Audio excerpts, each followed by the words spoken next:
There we go. Welcome again. Welcome to this meeting on effective messaging around SRHR and COVID-19. Yeah, I can already tell from the people here that this will be a very interesting meeting today. Some of you are ShareNet members, so you're of course very familiar with the work that we're doing, but there's also some new faces here in the wider community. Very nice to have you here on the call. For those of you who don't know, ShareNet Netherlands is the Dutch knowledge platform for sexual and reproductive health and rights, and one of the country hubs of ShareNet International. I also see some of our colleagues from ShareNet Jordan, Burundi and Bangladesh on the call. Very nice to have you here as well. ShareNet focuses on sharing, generating, translating and promoting the use of knowledge for the development of better policies and practices in SRHR. And one of the ways that we do this is by facilitating communities of practices, or COPs, how we call them, around different SRHR related thematic topics. And this event is actually organized by one of our CPs on effective messaging and consists of the following members. We can go to the next slide. Daria Alexeva is with us here. She's from AFE International. She works with AFE International. And maybe you can give us a short wave so we can also see you, see who you are. Maybe a wave with a noise that Zoom frames you. Yeah, hello. Thank you, Daria. Kari Posma from Dance for Life is also on the call with us and a member of the COP and will be conducting the live interview in a bit. Hi, Kari. Hello, everyone. Welcome. Other COP members of this group is RNW Media, represented by Eliane Annemat and Rutgers. Margot Bakker is actually the chair of the COP, and we're very sorry that she can't be here with us today, and want to thank her this way for all the time and effort she has put into the organization of this meeting beforehand. And the same actually goes to the individual member, Dortje Braken, who would have also loved to be here with us, I think, and will be here the next time again. And together with my colleague Nicole Morin from ShareNet Netherlands, we are making sure that hopefully all the technical facilitation will work well today. Nicole, maybe you also want to give us a wave. Hi, everybody. Welcome. All right.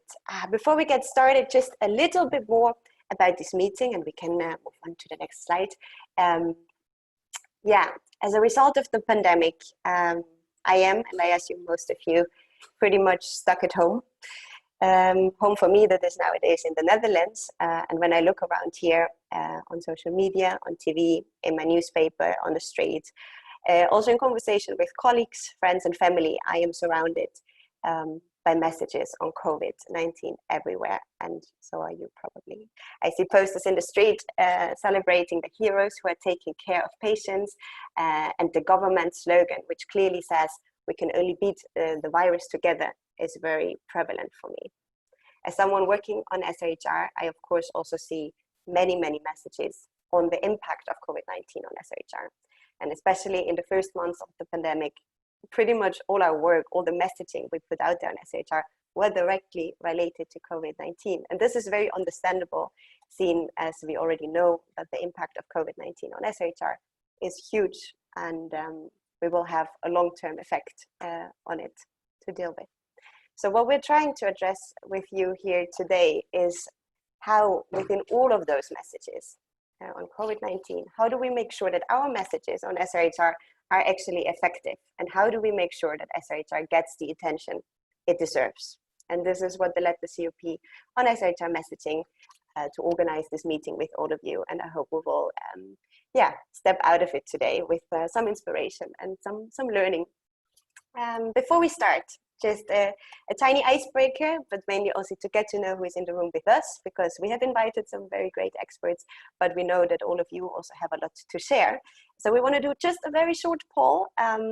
It will appear on your screen. Let me see if I can actually kickstart it. I think, Nicole, you would have to kickstart it for us. And then I'll give you a couple of minutes to fill it in.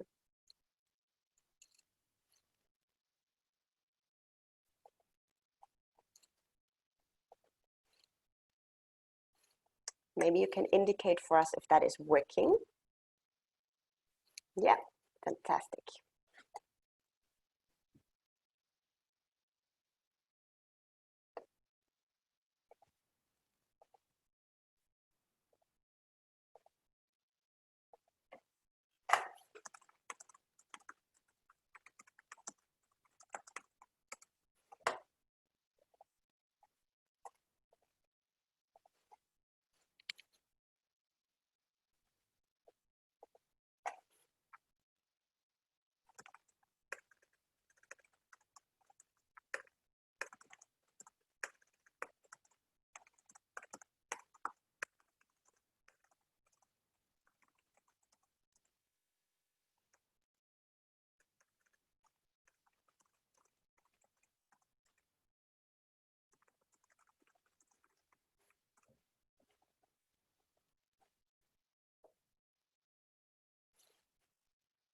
I think most of you have already filled in the poll. I'll just wait a tiny moment longer to receive more messages.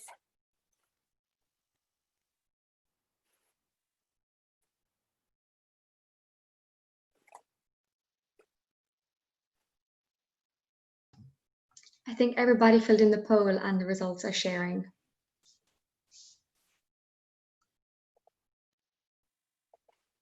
That is fantastic news. Thanks, Nicole. Then I seem to be the only one as host that can't see the poll. That's a pity. Maybe, Nicole, you can walk us really short through the results. Of course, I would be happy to. So we have 18 participants who indicated they were from Europe, and 4 participants who indicated that they are calling in from sub-Saharan Africa. In terms of main professional expertise, 4 people said they work in advocacy, 12 people said communications and campaigns, 8 said program management, 3 indicated community outreach, and 2 indicated fundraising. And then for the last question, what are you expecting to gain from today's meeting? 14 people indicated practical tips for message development. 11 people said cross-country learning from different narratives in times of COVID-19.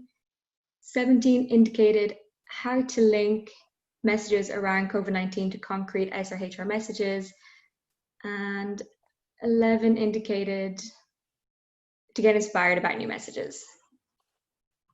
All right, I hope we can live up to your expectations, but very nice to meet all of you. And yeah, in that sense, I will also hand over to Kari. We can also go to the next slide, but I think that's pretty much it from my side. And I wish you all a very fruitful meeting, and I hope we will all get out of it inspired by learning from each other and with each other. Thank you very much. Thank you, Hannah, and also thank you, Nicole, for sharing these outcomes of the poll. Very interesting to see the diverse group of people who is joining this webinar. Welcome to you, everyone. And before I start doing the interview with our 2 speakers, just 2 small notes for you all.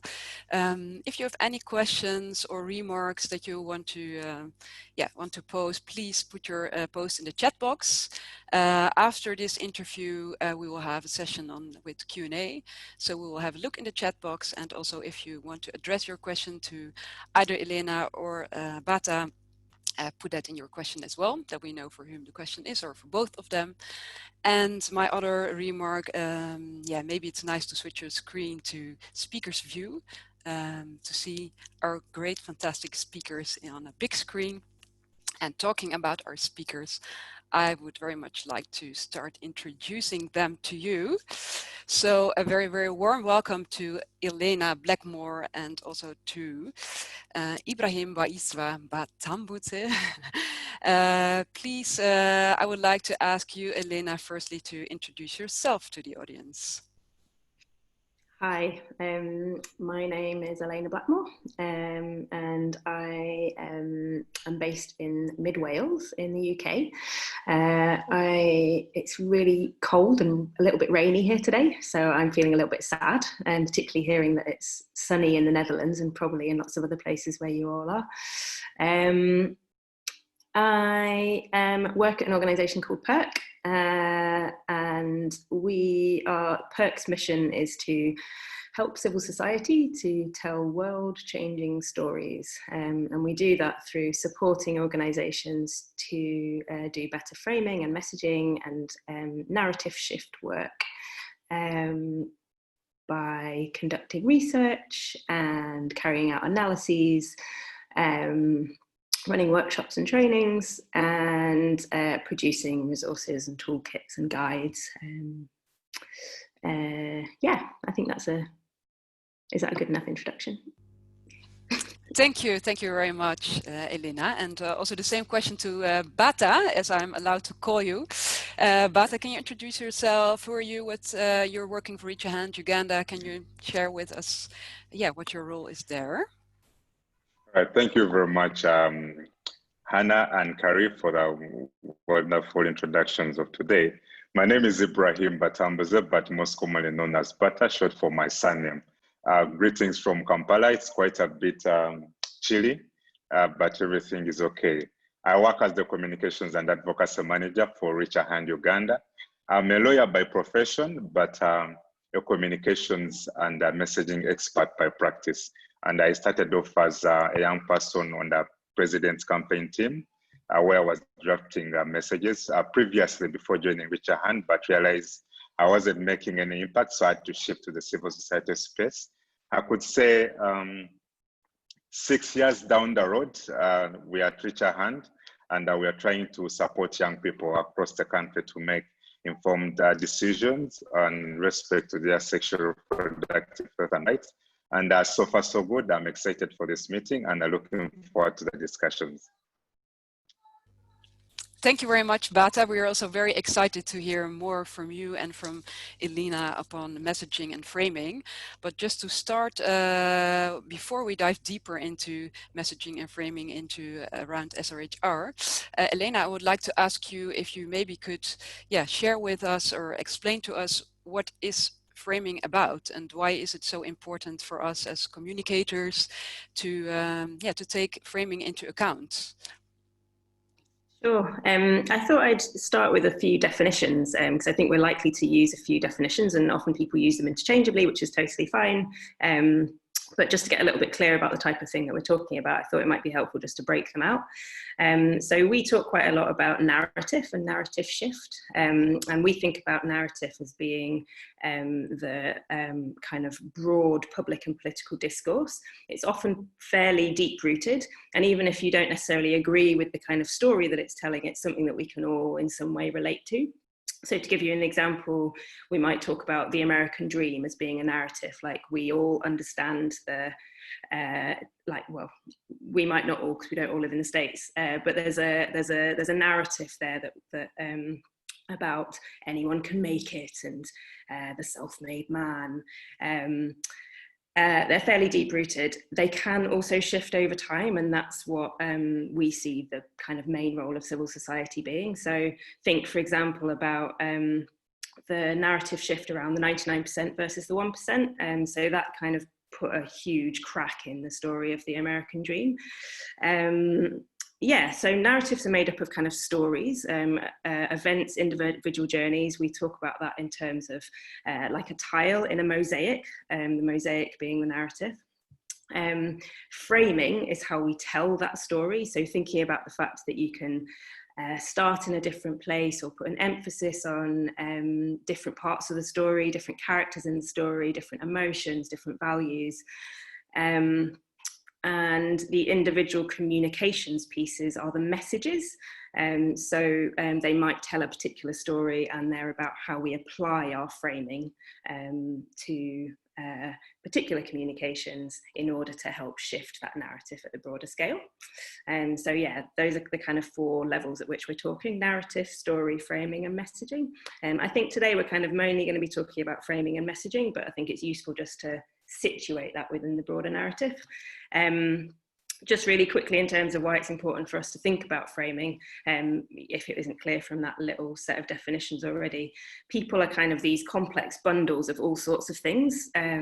So we hold lots of values, lots of stories, lots of emotions in us at all the same time. So they're often inconsistent and contradictory. So I can both want lockdown and not want lockdown at exactly the same time. Framing and narrative work is about connecting in with those different parts of ourselves purposefully, and we're doing it all the time. So what is important about framing work for civil society is getting conscious about how we're framing and why we're framing in particular ways. So without doing so, we could be unintentionally reinforcing particular beliefs and values that we don't necessarily believe in. To give a kind of current example, I think it was fairly common for the pandemic to be talked about as like being in wartime. And it was the kind of narrative that lots of civil society actors bought into. So we would talk about armies of volunteers and fighting the virus. And actually, as all of you may be very conscious of already, wartime framing is really unhelpful in terms of drawing on lots of nationalistic sentiment, taking people into a whole load of kind of very closed thinking, very much about fighting, and as we're aware in particularly the health sector, I imagine, we can't necessarily fight things, and it can actually lead into backfiring. Yeah, hope that's a helpful background. Thank you very much, Elena. I think it makes very much sense to to share this with us and to explain it, and for us all to be very aware of frames that are in our society and to check it regularly as well as communicators. Elena, to go on that, you already tipped it when you were talking about the narrative around COVID-19. I also read something about it on your website of PIRC. Could you share with us how the narrative and the framing around COVID-19 evolved or developed itself in the UK? Yeah, sure. So I think this is probably common to lots of places, but we kicked off with this real kind of crisis emergency framing. It was really around wartime, the wartime effort, and very much like we're all in this together. And that we're all in this together framing was really, really key to compliance. So people being involved in their own like individual behaviours and isolating and lockdown. There was a kind of really, really quick push towards individual responsibility framing by the government. So really moving very swiftly into like the actions that individuals had to take rather than what was at the government responsibility. And so like very early on, they were telling people to not go to pubs, for example, but not closing pubs. And so that left everybody in a really difficult position about having to make individual decisions.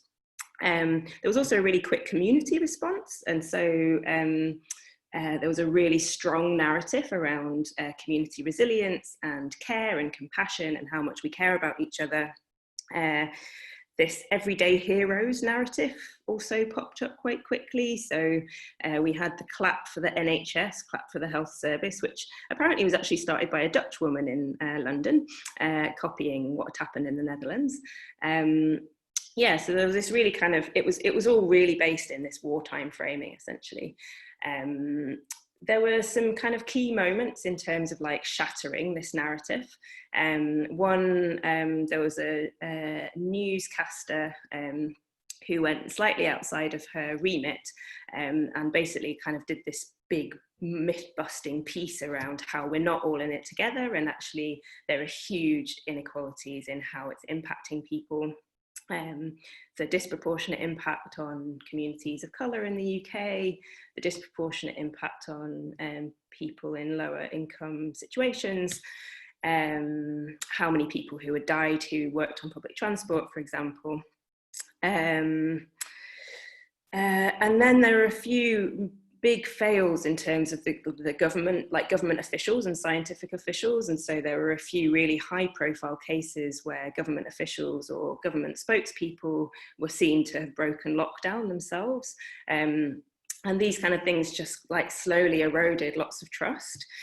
The government kind of really tried to quickly recapture the narrative in terms of it being about like individual responsibility, and what we've seen in the easing of lockdown is again moving this into the space of like individuals being responsible for safety, and that is leading to like some of the kind of key narrative tensions that I would see where we are at the moment, which I'll just run through really, really quickly because they might not all be relevant. But one key narrative tension, so we started in this kind of we want to go back to normal place, and where we are now is build back better, and there's actually really quite a strong public consensus around the idea of building back better. There was some polling that we were involved in recently which showed that only 6% of the British population wanted to go back to the pre-COVID economy, which is quite stark actually. There's a really, really strong tension around security versus care, or security versus benevolence. And I can talk in a little bit about values. We've done quite a lot of work on values, but there's a really interesting piece around focusing on security values and what that actually does to people's understanding of issues. There's a lot of anxiety at the moment, and that also plays into people's health behaviours, as well as the types of actions that they want governments to make. There's a key tension, as I've already kind of talked about, around collective responsibility versus individual responsibility, and that's a really, I think, a really interesting one when it comes to health as well, obviously, because there's an importance to say individuals have agency and we need to support individuals to make good choices, but on the flip side, that needs to be in a good, there need to be good structures around that. There's something which I think lots of people relate to around the prioritization effect. Like, the pandemic has shone a light on lots of things, and so we can see a little bit more about what's important to us, what relationships are important to us, who we want to see when lockdown eases. There's a tension around active and compassionate government versus incompetent government, I would say. So again, like I said, in the UK, there's a real erosion of trust at the moment in the government, and the government are trying to show themselves as this kind of compassionate actor. And it feels like there's kind of an opportunity there in both spaces. One that I think is really interesting and really difficult for civil society to tackle is around episodic versus thematic framing, which is saying that something is just a kind of freak event versus saying something is a kind of long-term issue. And the government in the UK, and I think in lots of places, have done quite a good job of just being like, oh, whoa, we couldn't have known it, we couldn't have done anything different about this. And obviously there's actually long-term structural issues that have meant that the impacts have been as hard as they are. And the very last one is or the very last one I'm going to mention is, again, a kind of really long-term issue, which is this kind of zero-sum framing. So it's like, there's not enough to go round, we're going to have to pick one thing over another thing. And at the moment, the UK government are very much trying to we've not got enough money for this, we can't carry this benefit scheme on, we can't do this, we're going to have to make cutbacks. Yeah, quick overview. Thank you so much, Elena. I think we all could relate to some extent to this, what you're telling to our own country, although there are, of course, differences, and also interesting to hear the different stages, and also some things like prioritizing economy over health. Bata, I'm very curious, before I ask you how the situation in Uganda is after COVID-19 and then in relation to SRHR, if you could relate to this, what Elena is telling, and how the narrative is or went in Uganda. Oh, thank you very much, Carrie and Elena. I think that's a very, very important context that you have just shared. Uganda has not been that very, very much different, and right from inception, of course, there was the concept and the belief of panic and anxiety. And Elena has done a very good job to bring it to speed when it comes to the technicalities. So I'll just jump into the context when it comes to the general landscape when COVID-19 happened. So ours has been a situation of back and forth fights between the government and the communities.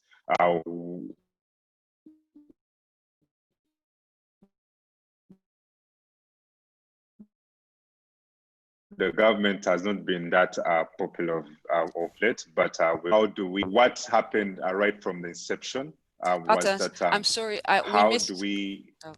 Bata, I'm sorry, I missed first part of your answer. You were telling something about the government, but we missed some sentences.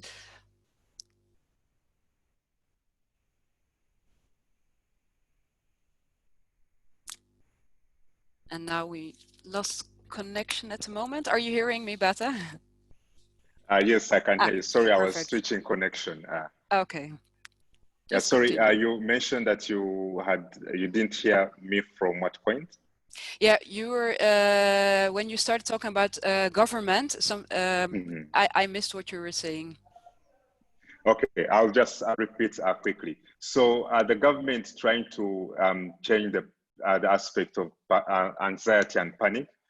There was that general feeling and mood of where do we support the citizens to try to understand that we can go through all this together. So at the start, right from inception, the messages and the conversation was about how do we stay calm how do we ensure that everyone understands that even if we have a pandemic which is taking the globe by storm, we need to stay safe, we need to stay home. So that all the different campaigns and avenues that the government was putting into place was trying to make everyone, to remind them the key benefits and how can they try to make themselves safe from this pandemic. So the messages and conversations were centering around washing your hands, keeping a social distance, and staying home, as well as giving any standards, minimum standards operation for all the different avenues that were allowed to operate during the pandemic. So right from, that was around March when the crisis had just hit Uganda. And as we were trying to move on, the message was now changing from staying calm and also trying to fight anxiety to what can you do to remain safe, healthy. And remember, even recently, the president had to go on TV and show people how can they do exercise while they're at home, and even did a video to remind people that this is some of the exercises that you can do while you're at home to be healthy. But there was no conversations around sexual reproductive health and rights, which I'm glad is one of the conversations that will be happening. So that is exactly how the situation has been in general when it comes to access to information in respect to COVID-19 in general in Uganda and almost sub-Saharan Africa at large. Yeah.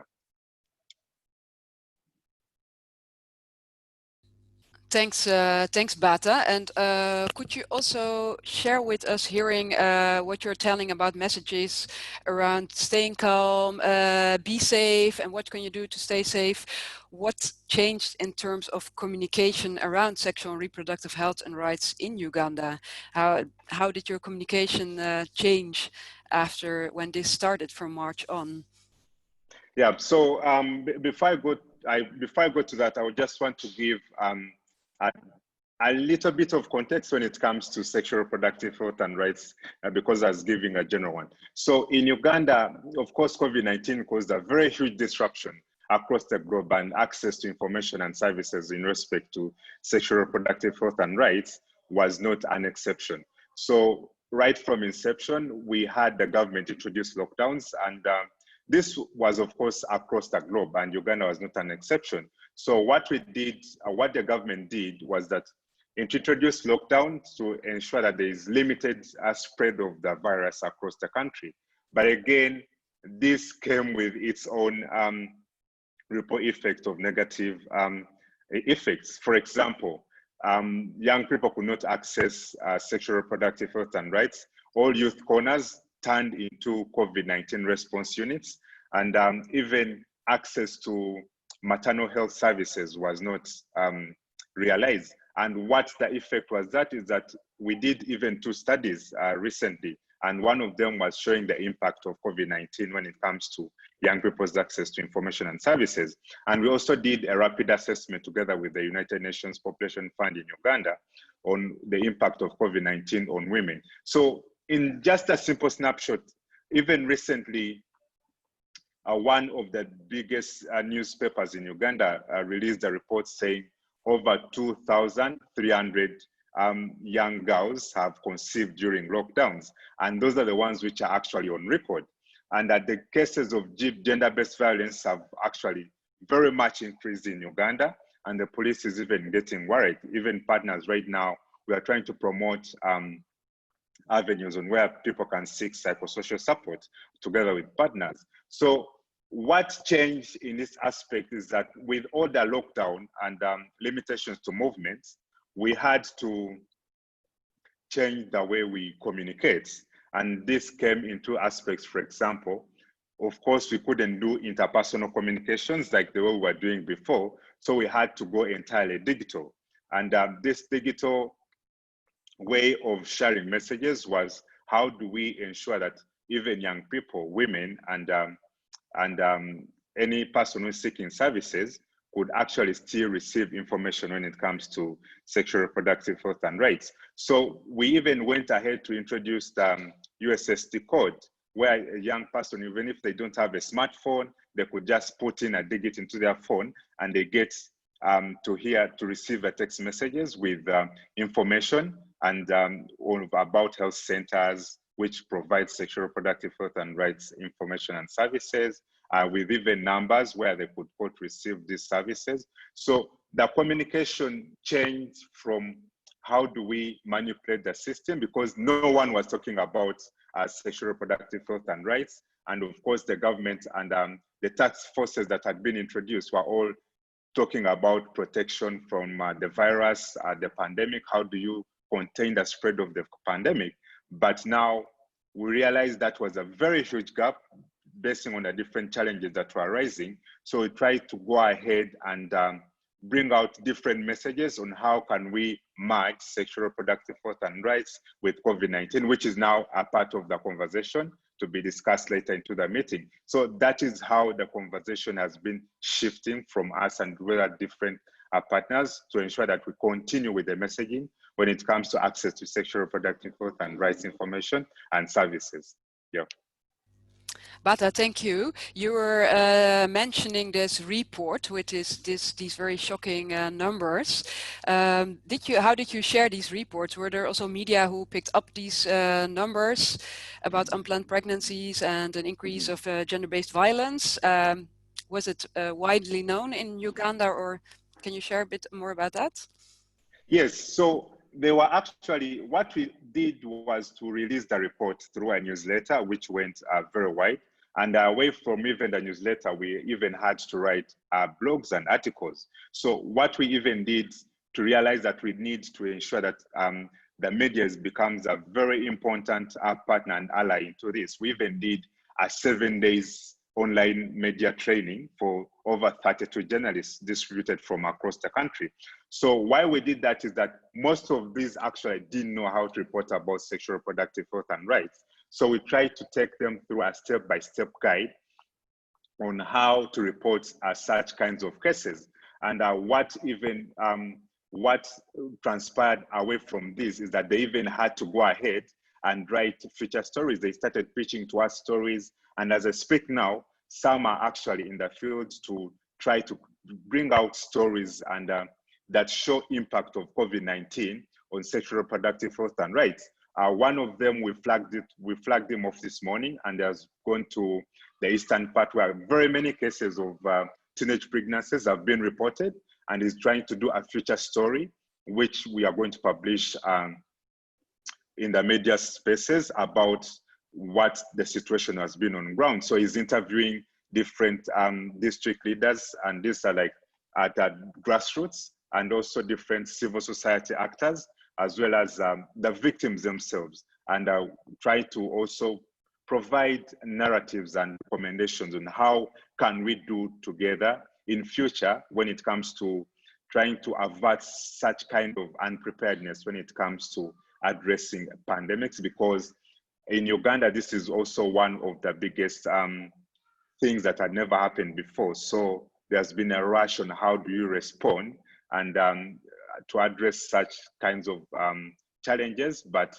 now sexual reproductive health and rights, as of course other actors have not been provided a platform. So these are some of the ways that we're trying to create awareness about these challenges through the media, as well as the different digital platforms that we have access to at the moment, now that we didn't have the open space to talk about this. Yeah. Thank you, Bata. Just to dive a bit deeper into your communication strategy, you were saying something about that Reach a Hand Uganda worked together with partners. Can you share a bit more on how that went? And did you also work together with the government and in messaging? Yes, so Uganda, I'm not sure about how different countries, probably I will learn that on the call and probably with Elena, but in Uganda, what you have to do in case you want your message to go further is to involve the government.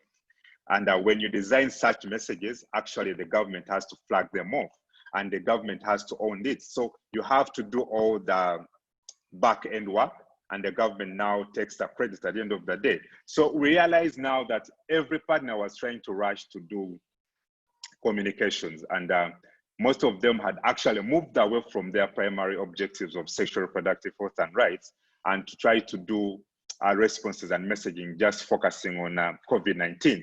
So what we said is that, look here, guys, we need to get together. We need to communicate as a consortium. We need to communicate together as partners, because this is where we're going to join forces and try to achieve a common goal. So what we did right from the inception is that we understood that even if Reach a Hand is very good when it comes to message development, we needed the support of the civil society actors, our fellow civil society actors, as well as the government. So what we did is that, being active members of the Uganda Family Planning Consortium, we actually had to design TV and radio messages, commercials that were to be played on TV, trying to merge COVID-19 and sexual reproductive health and rights. So telling people that, look here, you're in lockdown, but again, if you don't practice safe sex, you're going to get different consequences. You're going to get unplanned pregnancies. So now that the government also emphasizes a holistic approach when it comes to sexual reproductive health and rights. So for example, abstain from sex, use a condom if you can't abstain, as well as being faithful to your partner. So what we did is that we even had to involve the Ministry of Health to design messages that were supposed to show, that were actually playing on radio, and so across the country, trying to tell people that in case you need family planning information and services, please visit a health center near you or call this number. And this message is brought to you by Ministry of Health together with Reach a Hand and UNFP, as well as other different partners. So what that helped us is that we actually, all of us joined resources, and all of us did a part when it comes to providing access to this information and messages. So for example, Reach a Hand, we have a very good partnership with Next Media Services, which is the biggest media house in Uganda. So we had to get these television commercials on TV. We had to get the radio messages on radio in Kampala, but also distributed across the country. We even had to go ahead and translate these messages to the different audiences, because we have over 68 languages in Uganda, with English being a national language. So this is one of the ways that we're trying to ensure that these messages, you can actually have COVID-19 and take care of your lives, but as well as not undermining sexual reproductive health and rights, because in the end, if you don't address this, there will be consequences in the future. So you just have to avert them, even if we have the different messages already running on radio and TV, and also the other different platforms. So yeah, that is it.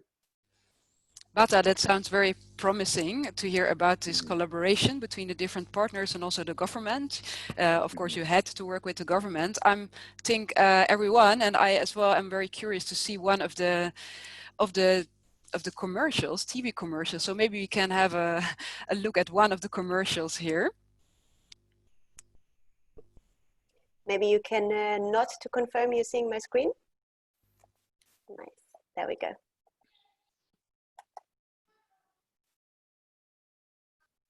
But there's no sound. You have to switch on the sound as well. Oh no, that would have been too nice if that worked right away. So give me one more try. Thanks for pointing it out. Yeah, when you share the screen, there should be an option to include the sound as well. Yeah. Well, now it works. Mom. Yes? What should my friend do? She thinks she's pregnant. Report her to her parents and stay away from her. I don't want such behavior in my home. Okay? Okay, Mom. Excuse me. I think I might be pregnant, but I don't know what to do.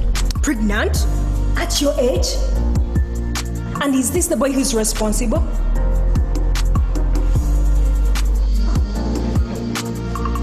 Now look at the suffering you're causing to your family. You know what's wrong with God. Sorry, I had everything. I know what you're going through. She just blamed me. Not everybody's mean. I can help you. Come in. In this time of COVID and after, young people need a friendly environment where they feel welcome, safe, and not intimidated. Be non-judgmental and considerate in your dealings with them so that they can freely share information, seek guidance and counseling. This message is brought to you by the Ministry of Health with support from UFPC partners. For help, call this toll-free line. Thanks for sharing. Elena, I'm just curious how you look upon this video, and also what if you could react on what Bata was sharing about Uganda. Sure.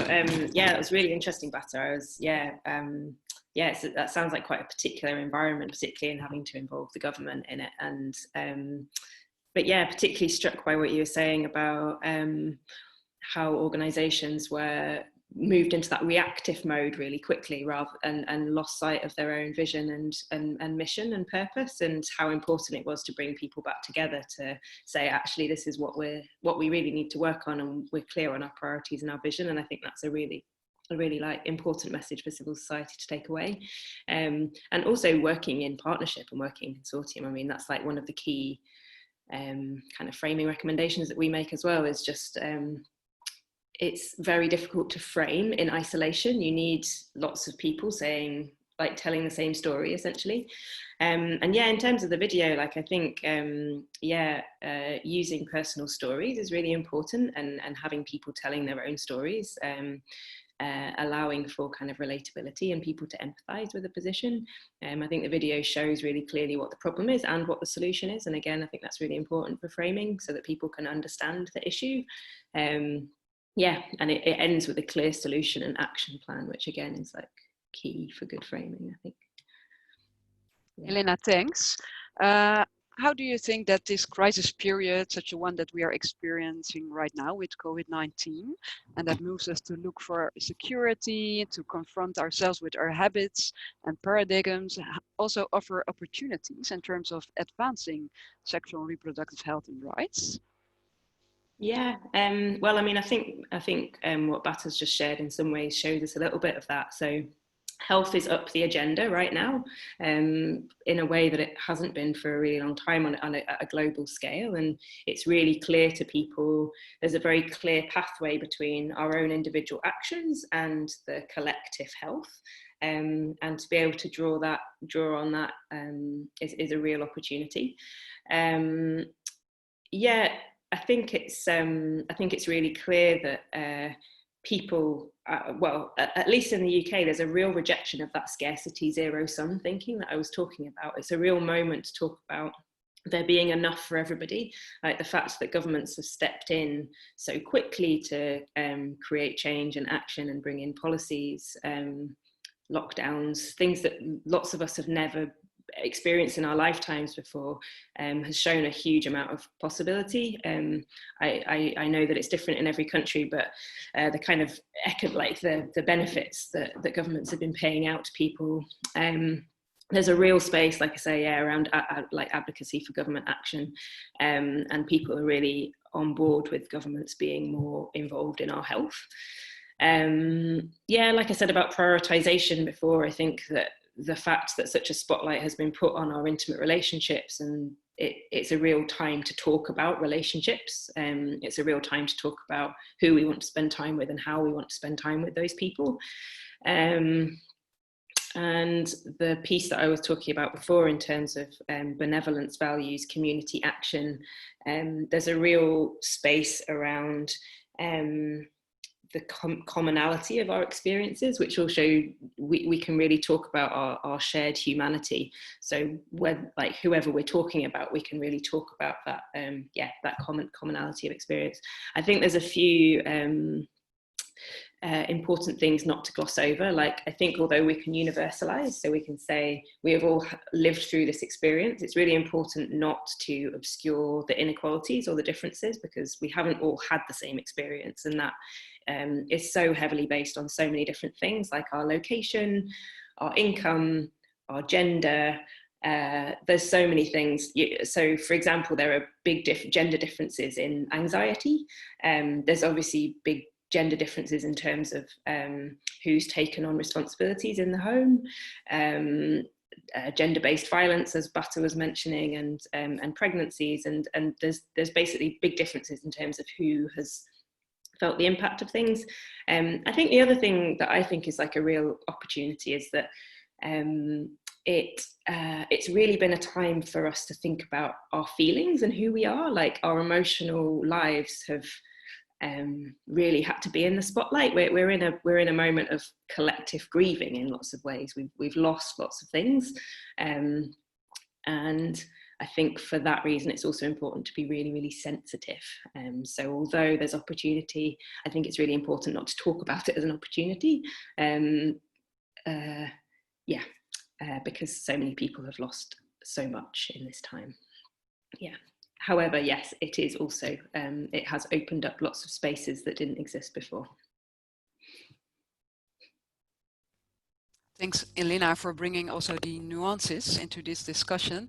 Bata, do you recognize, also what Elena is saying about, on the one hand, government speeding up with policies and, more openness about feelings, and on the other hand, still seeing very clearly gender inequalities and the impact on SRHR. Do you recognize that that is happening also in Uganda? It has been happening for quite some time, even before the COVID-19 pandemic came. And why is that? Is because I think to some extent our government doesn't accept that certain things do happen. And Uganda is a multicultural society.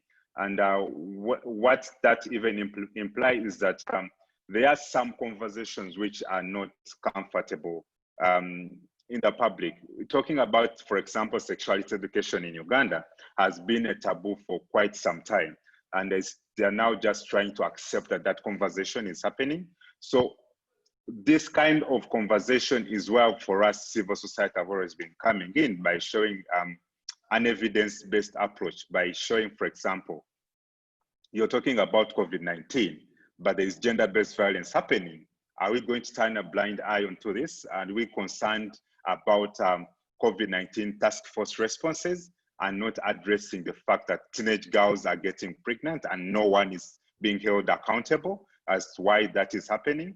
So this is why for us, we tried a lot very much to engage the media and also try to utilize the different avenues and celebrities that we work with, who we call cultural icons, because they do have quite a huge following, and some of these are actually listened to by the government. And these are policymakers in the Parliament of Uganda.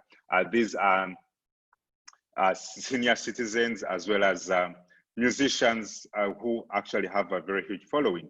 So these are the different avenues that we have always constantly used to remind, to have a buy-in with what we are saying with the government, because most of these sexual reproductive health and rights in general remains a very huge dilemma for us, because we try a lot to remind the government that this is happening and you're turning a blind eye on this. And probably these are the alternative ways that you can actually address gender inequality and GBV, as well as these other different challenges.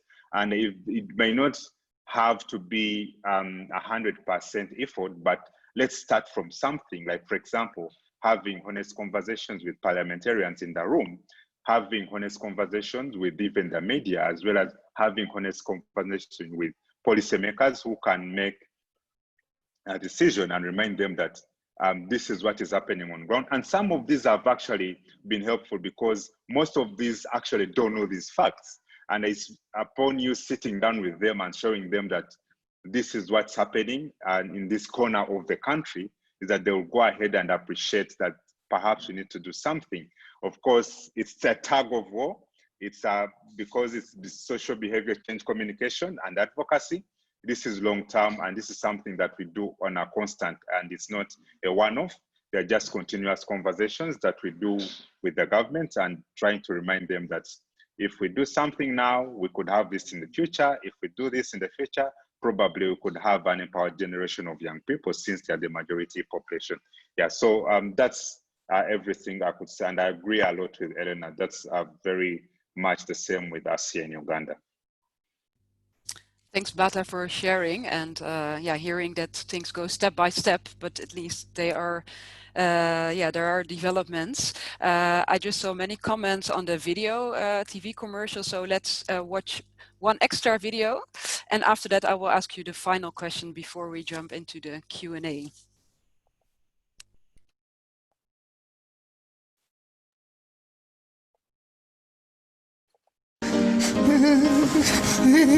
Honey? Honey?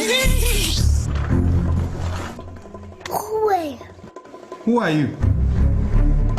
Hey! You wait! Daddy. What? Honey! Yeah? What?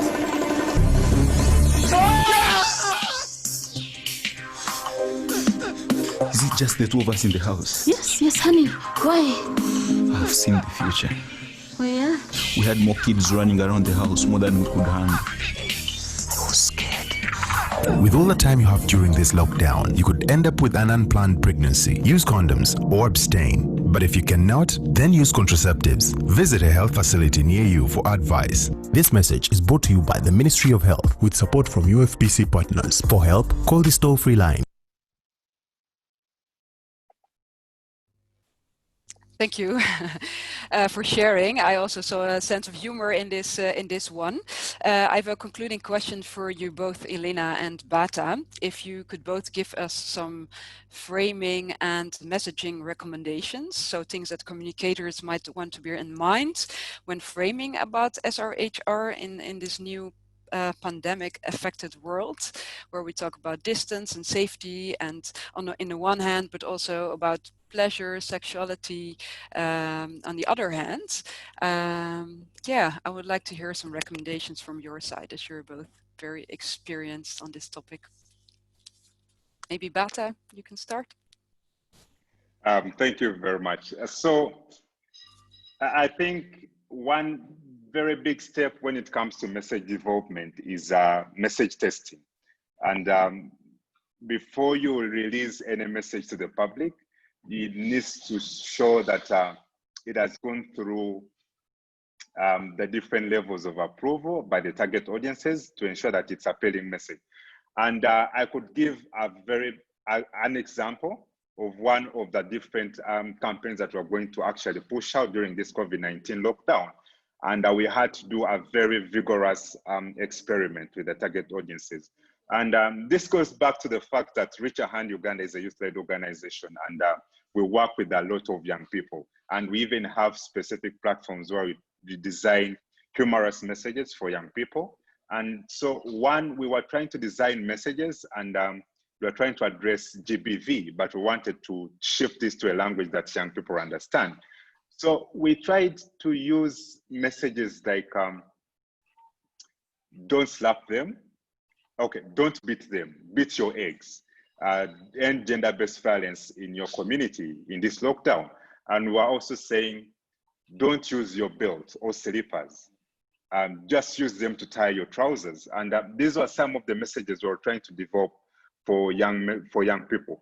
But when we did a rethink of the messages, we are saying, actually, we are made to be trying to reinforce gender-based violence, because look at the aspect where you're, for example, saying someone who has been a victim of gender-based violence sees a message like this. Of course, your intention is not to show that you're trying to promote GBV, but what is the perception of the person reading the message? So we had to actually completely trash all those messages and remove them from any kind of the agenda that we were trying to push. And we actually just had to go ahead and do other different consultations with other members within the fraternity in the sexual reproductive health space. So the recommendations here is that before we actually push out messages, we have to ensure that they're actually appealing to the target audiences.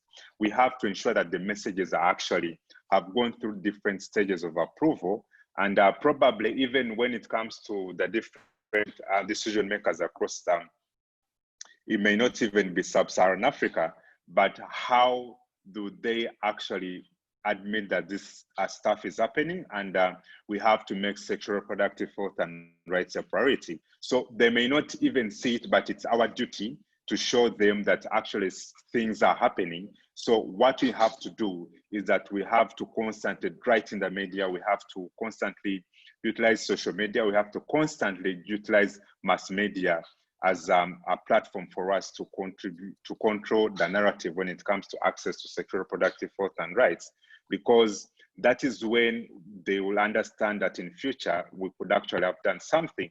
Uganda now is one of the youngest population across the world, and 78% of the total population is below the age of 35. So we have to ensure that whatever messages that we push are actually helping out our young people to ensure that they make informed decisions right now for the future, because we also have different goals and agendas as a country that we need to ensure that we do to ensure that young people, or even women and girls, are able to live informed decisions and lives in the future. So in a nutshell, that could be my own recommendation. It has to focus on the message framing and testing before it is actually pushed out, whether it's the civil societies or different governments. It's very key when it comes to framing of messages. Yeah. Thanks, Bata. Very valuable that you mentioned this testing before, because we also heard about what kind of messages can be harmful. So that's also what comes out of testing, and also your other point about working together with the media constantly. I think that's true for every country. The very last word now for this interview is for Elena, and after that we will go to the Q&A. Elena, do you have some recommendations for us? Sure. I just wanted to say thanks so much to Bata. That was so interesting, and I would really agree with that. We've actually, if it's helpful, maybe we can send it out afterwards. But we've got a little guide called "How to Test Your Communications," which is all about testing on any budget, basically. Just because we're low on time, I think I'm just going to go just on one recommendation, but. Just to go back to the point around... Take your time, Elena, because this is a very important point. Don't feel stressed. It's a big point, so don't worry. Cultivating an awareness of the emotions and values that we're drawing upon in our messages and frames is really important.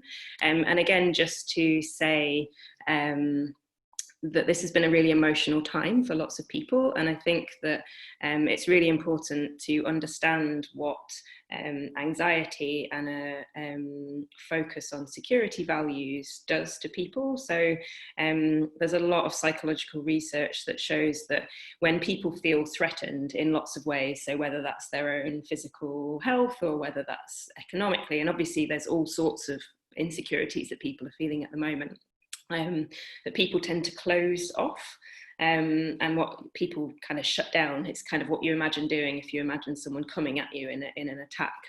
You kind of do that, and that's what you do psychologically as well. So there's all sorts of research that shows that if you make people feel threatened, they tend to make worse health decisions, for example. They tend to be able to think less about big solutions, like global solutions rather than local solutions. People get stuck in short-term thinking rather than long-term thinking. And then a whole load of really interesting research about how those values are actually also related to racism, sexism, a whole load of other discriminations, hierarchical thinking, a whole load of things which are basically really unhelpful for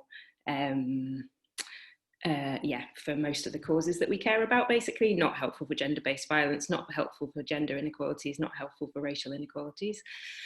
So being really careful to not threaten people in messages, and that might sound really obvious, but there's so many health campaigns which rely on that kind of like, don't do this because X messaging, and actually it's just not, it's quite counterproductive. But it is helpful to acknowledge those anxieties and insecurities. So making space for that, realizing that people are in that space, and allowing some space for that. There was a really nice, I'll also share a link to this. We worked on this a few years ago. It's framing LGBTI equality across Europe. But one of the campaigns that someone that submitted as a kind of best practice case was this campaign called Farafrika, I think, in Moldova, which was the No Fear campaign. And it was basically, it was like a letter campaign, and it was a letter from fear. And the idea was basically people saying like, it's time to let go of fear. Like, fear is totally legitimate, but it's stopping us from doing all of these things. So it was acknowledging it and making a space for people to move away from that. Yeah, and then I think just on the more positive side, so if we're trying to avoid those kind of shame, threat, insecurity kind of values and emotions, then moving towards a kind of more positive space for change. I think things like celebrating things that people are already doing. I think there's lots of things that are really positive that are happening at the moment already. So like more sexual diversity, people are exploring things, or like, you know, in their different avenues. There might be more sexual communications going on. There's more space for those kind of things to going on. Reflecting this back to people and encouraging that kind of behavior is really, really helpful. Yeah, and I think kind of, like I said before, like drawing on those common experiences, drawing on those common emotional experiences, but using that to show the differences between us as well, and that there are things that we can do to change things. I don't know if, I'm sure all of you know Esther Perel, but I really enjoyed her most recent newsletter. Someone just forwarded it to me yesterday, actually, and there's a really nice set of like things in there, which is really about like acknowledging emotions, basically, and like recognizing that and being able to move on from that. And I think that it wouldn't necessarily appeal to all audiences, but kind of understanding that as a good basis for our communications and messages. Yeah, I'll leave it there. Yeah. Thank you, Elena. Yeah, I'm so sorry we don't have much more time, but we will share an email afterwards, and we will share the links. We will share, if it's possible, your guide for testing, and maybe other interesting links. So yes, let's do that. And then, yeah, I would like to give the floor to Daria, who will coordinate a Q&A session, because I think there might be a lot of questions to you both, so you're not ready yet. Thank you very much for your input until now. Mm-hmm. Actually, I would like to invite all the participants to really ask more questions, because for now I have one, and I think it actually refers to both of the speakers. So it sounds like, would you say the messages on SRHR in COVID-19 situation also were derived from the crisis narrative, like avoid unplanned pregnancies or teenage pregnancies? And I would also be interested in different types of narratives that might be appealing to especially young people, and it comes from Robin Smith. So I think it was already touched upon by Bata a little bit. Maybe you can elaborate on that a little bit more. So how to make it indeed appealing to young people? It's also actually a very good interest of myself. So let's maybe talk about this a little bit. Okay, I'll take on the one for appealing to young people. I think when it comes to such kinds of messages, one thing that you always need to understand is that you have to communicate to them in a language that is understandable to them. And from even that first video that Carrie played, it was showing us not being judgmental to young people, because if you don't do that, if you're judgmental, of course, you won't give them an opportunity to express themselves, and you may not actually provide solutions to the challenges that are affecting them. So when it comes to young people, you just have to understand what trends and dynamics are influencing their decision at the moment. So for us here in Uganda, for example, young people do follow a lot of celebrities, and for us, it's been an avenue that we have used to communicate and push out our messages to them. So we had, in fact, recently we used to have virtual music entertainment concerts where we get celebrities to sing online, and we stream it on Facebook, but at the same time, they are providing information on sexual reproductive health and rights. And these are young people that follow them. So whenever they are singing, they are not only singing, but they're trying to provide referrals. Like, if you're trying to access contraceptives, please use this number. If you have any sexual reproductive health and rights challenges, please communicate with Richard Hand through WhatsApp or through these other provided channels. So this gave us a platform to ensure that young people continue to communicate with us in confidentiality, and we are able to provide solutions and also refer to them to places where they can get services and information in case they want to receive these. So that is one of the ways. Those are some of the ways that you could try to pitch to young people and actually engage with them when it comes to access to information in that field. Thank you very much for your answer.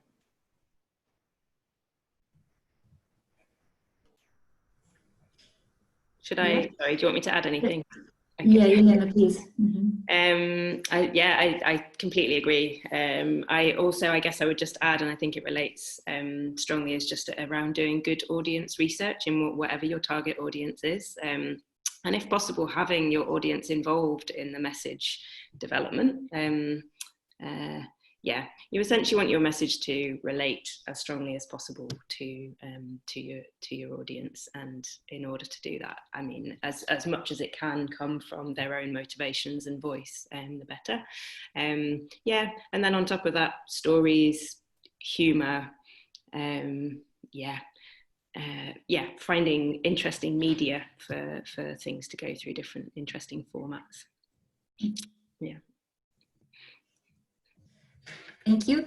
There was also a question from Anke van Dam from F International as well, my director. So she was asking about if abortion is legal or illegal in Uganda. So also a little bit on that. So that Rolik, that commercial which we saw about the pregnancy and the health clinic.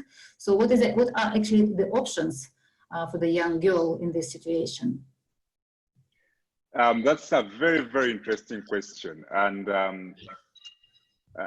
I'm sorry to say, but our Uganda is a bit hypocritical. Why do I say that? Is that post-abortion care is legal, it can be accessed, but the service of abortion is actually very highly restricted.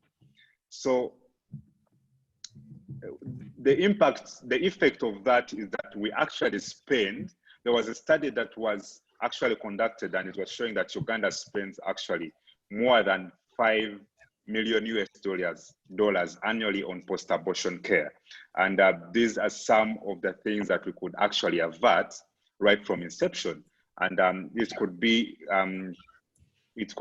through provision of sexuality education, which we continue to say that if we empower them with information, of course, there's been tremendous studies showing that abstinence is actually not effective, and also showing that we have actually also shown that we need to empower people with information. So what we do as RAHU is that, of course, we are not a service-oriented organization, but in our messaging, we try to make it a bit general and say sexual reproductive health and rights, information and services. We do have a couple of partners that actually provide abortion services, and we actually, when someone asks that question, if they're looking for that services, which actually keep coming in from young women and girls, we try to refer to them to different partners that provide the services, who actually take you through the counseling and provide the services. And of course, this is not public, but also the level of women trying to receive that kind of service, which is not legal, it turns out to be very unsafe. And very many cases of women dying continue to make headlines in Uganda because they've tried to access abortion services from a very unqualified professional, in most cases outside Kampala. So, but for us, we try to provide information which is general, and if someone wants the service itself, we have a list of partners where we recommend them to go and receive, and they actually have to mention that they got this from RAHU for them to sound a bit more genuine. And because even the whole environment is restricted, and if, for example, they hear that this partner is providing abortion services, they could probably lose the license, even though it's very safe, which we don't want to be the end result if they lose that kind of license. So it's a very tricky situation for us, but we're trying to provide the information and referrals to the services in whatever capacity that we can in the country at the moment.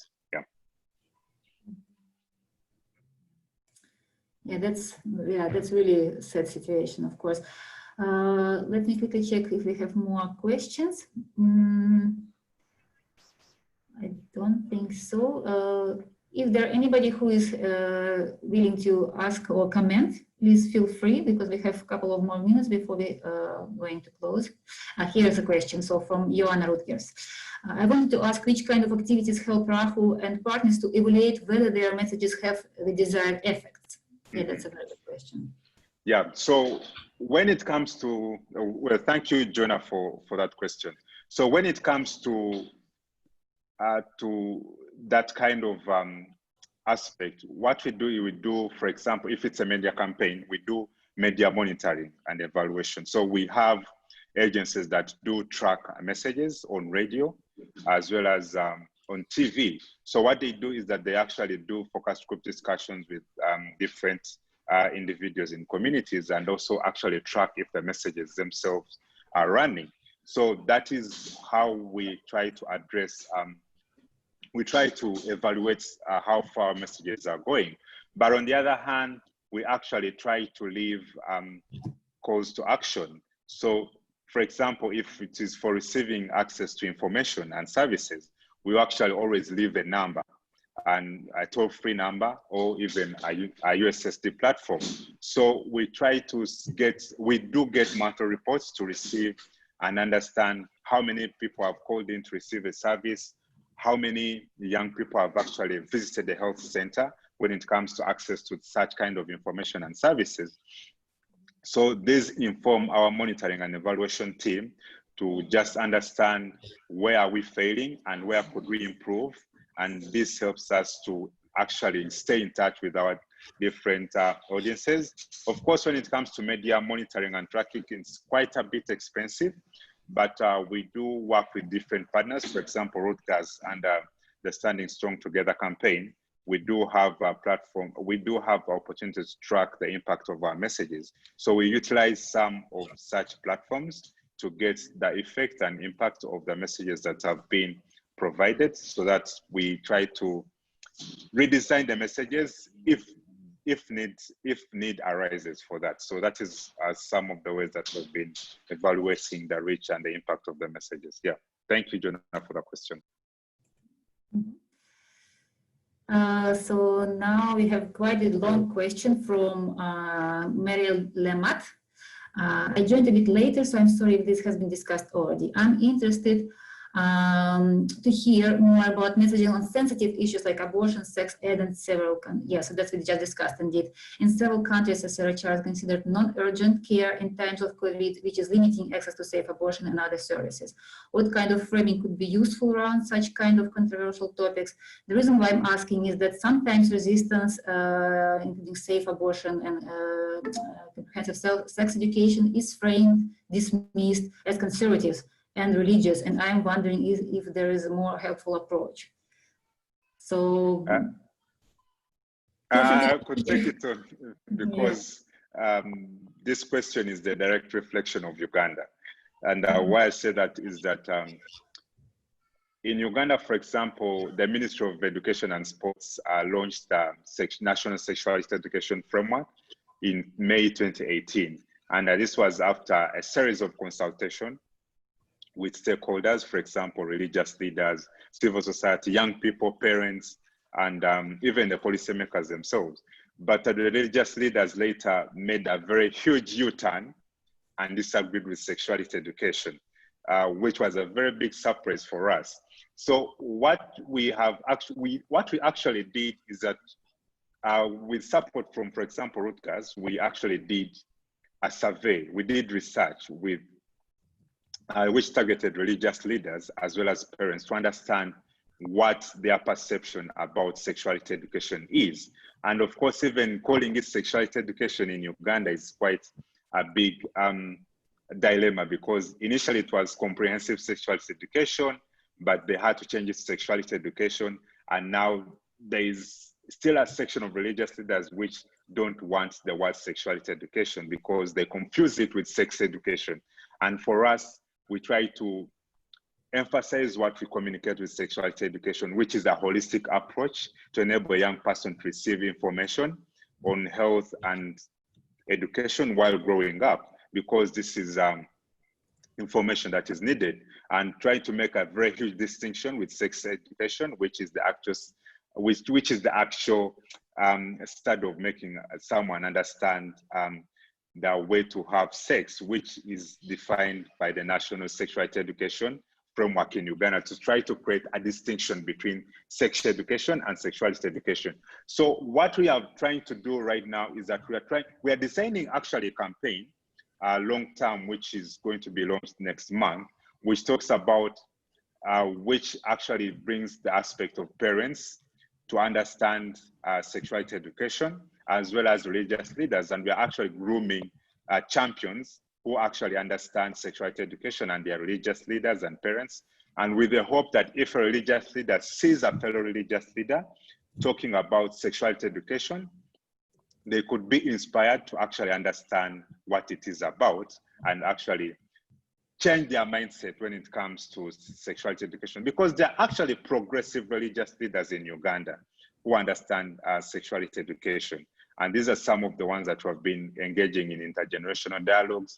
So the shift has, what we are trying to design is that we are trying to understand, we're trying to make the parents understand that even sexuality education is your responsibility, is not a part of the school.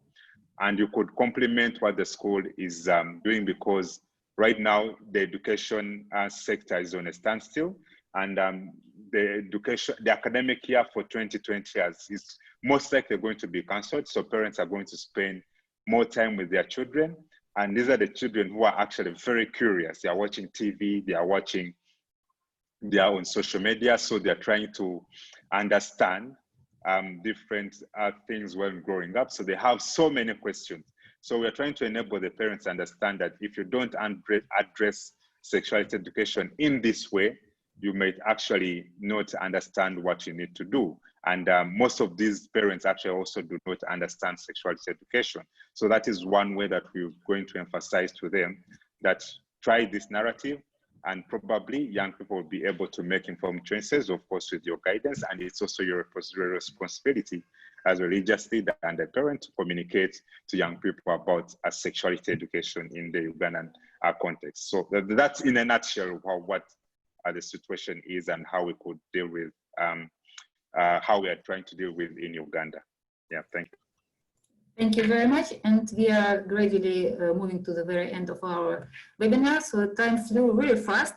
So I'm to say closing remarks. And actually, I wanted to express what struck me really a lot, that there is a lot of similarity between how the messaging was framed and actually was evolving in the beginning of the HIV epidemic, and how it started and actually moving forward now. So there was in the very beginning of the HIV campaigning, a lot of fear and scary images used to actually try to scare the population and actually to make them aware of the threat. And in the end, it was figured out that it didn't work. So that actually this scary messaging is not working. So that actually it provokes anxiety. People get scared for a short period of time, go to tests, and then forget about this issue. And the same, I really welcome what Elena, you were saying, that we should take into the consideration the emotions, and that shaming and blaming and fears are not welcomed, and it's actually do more harm than the good. So yeah, I really enjoyed the conversation. It was really insightful. So and yeah, just wanted to thank you very much for your participation. And if there are any last comments from the participants or from you, our dear speakers, please go ahead.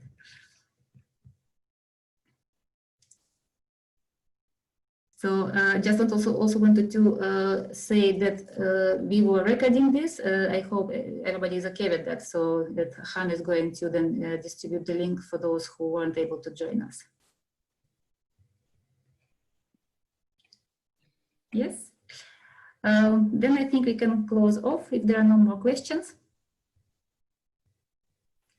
And I would just like to take the moment to thank you all. Thanks to Elena and Bata for sharing your insights. It was really great to have you on the call, and of course to the COP members who eventually made this happen. And thanks to all of you participants that took the time to have this conversation today. It was very great to have you on the call, and I hope to see you on another COP activity or ShareNet event soon again. Thank you. Bye-bye. Thank you. Thanks. Bye-bye. Bye-bye. Thank you very much, everyone. Bye.